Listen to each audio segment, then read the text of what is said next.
ശ്രീലക്ഷ്മി അറയ്ക്കൽ, പിന്നെ അതേപോലെ തന്നെ ഐശ്വര്യ രാധാലക്ഷ്മി, പിന്നെ ഇതുപോലെ തന്നെ പേര് പോലും അറിയാത്ത ഏതോ കുറേ എണ്ണം വന്നിരിപ്പുണ്ട്. സ്വന്തമായിട്ട് മേൽവിലാസം പോലും ഇല്ലാത്ത, എവിടെയാണ് ജനിച്ചതെന്നോ ആർക്കാണ് ജനിച്ചതെന്നോ ഒന്നും അറിയാത്ത കുറച്ച് ആളുകളും ഉണ്ട് കേട്ടോ ഈ കൂട്ടത്തിൽ. അവരെ നമ്മൾ തള്ളിക്കളയാൻ പറ്റത്തില്ല. അവരെ ഈ സമയത്ത് നമ്മൾ അനുസ്മരിക്കണം. അപ്പോൾ ഈ കാര്യങ്ങളെല്ലാം തമ്മിൽ എന്ന് പറയുന്ന ശ്രീകണ്ഠൻ നായർ സാറിൻ്റെ 24 ന്യൂസിലൊരു ഒരു പരിപാടി, ഒരു പരമ്പര പോലെ അവരിങ്ങനെ നടത്തുന്നുണ്ട്.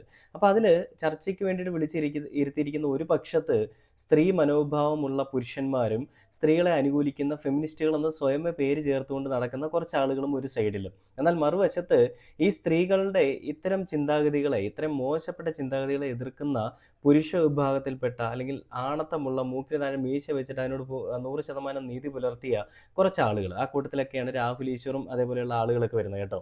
അതിലും കുറച്ച് സ്ത്രീകളുണ്ട്, പുരുഷന്മാർ മാത്രമല്ല സ്ത്രീകളുമുണ്ട്. പ്രിയങ്ക എന്ന് പറയുന്ന സീരിയലിലും സിനിമകളിലും കൂടിയൊക്കെ നമുക്ക് സുപരിചിതയായിട്ടുള്ള ആ പ്രിയങ്ക ചേച്ചിയുമുണ്ട്.